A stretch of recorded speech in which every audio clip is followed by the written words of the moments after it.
اعوذ باللہ من الشیطان الرجیم بسم اللہ الرحمن الرحیم نحمدہ ونصلی فی شان حبیبہ اعوذ باللہ من الشیطان الرجیم بسم اللہ الرحمن الرحیم۔ نہایت ہی محتشم معزز خواتین حضرات، السلام علیکم ورحمۃ اللہ وبرکاتہ۔ آج کا ہمارا موضوع ہے عید میلاد النبی۔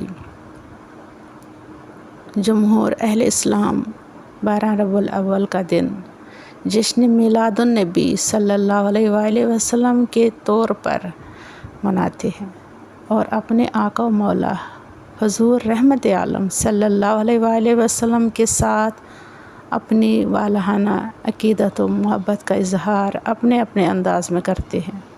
کسی واقعہ کی یاد منانا شاعر اسلام سے ثابت شدہ امر ہے۔ دین کی بنیاد اور ستون قرار دی جانے والی 5 نمازیں، جنہیں اسلام اور کفر کے مابین امتیاز کا درجہ حاصل ہیں اور جو تمام مسلمانوں پر فرض کی گئی ہیں، دراصل اللہ تعالیٰ کے برگزیدہ انبیاء کے ان سجدہ ہائے شکر کی یاد منانے سے عبارت ہیں جو انہوں نے اللہ رب العزت کی بارگاہ میں مختلف موقع پر بصورت نوافل ادا کی۔ اپنے محبوب بندوں کی یہ ادا اللہ تعالیٰ کو اتنی پسند آئی کہ اس نے یہ نوافل اپنے حبیب مکرم صلی اللہ علیہ وآلہ وسلم کو کی امت کو بطور فرض نماز عطا کر دیے۔ جب صبح کے وقت حضرت ابو بشر سیدنا آدم علیہ السلام کی توبہ قبول ہوئی تو آپ نے شکرانے کے طور پر 2 رکعت نماز پڑھی، پس وہ نماز فجر ہو گئی۔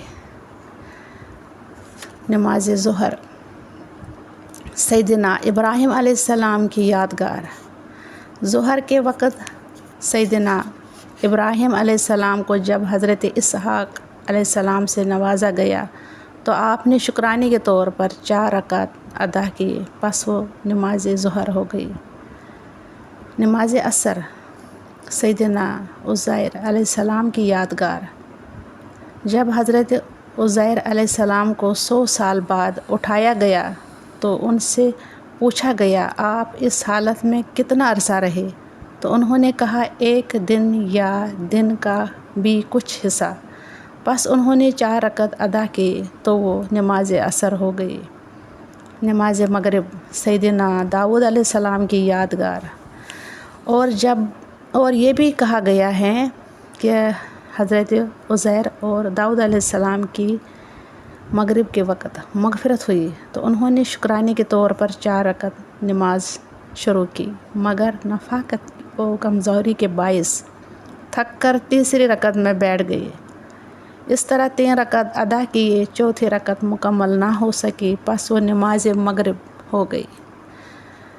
نماز عشاء تاجدار کائنات صلی اللہ علیہ وآلہ وسلم کی یادگار ہے اور جس ہستی نے سب سے پہلے آخری نماز یعنی نماز عشاء ادا کی وہ ہمارے محبوب نبی حضرت محمد صلی اللہ علیہ وآلہ وسلم ہیں۔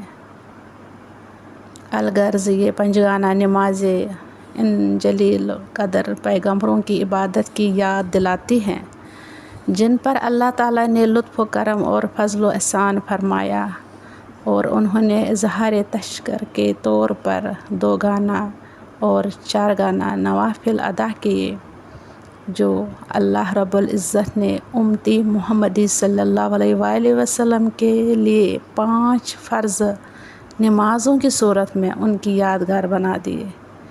اس طرح دن بھر کی ان تمام نمازوں کو اللہ تعالیٰ نے ہمارے لیے انبیاء کرام کی یاد کا تسلسل بنا دیا۔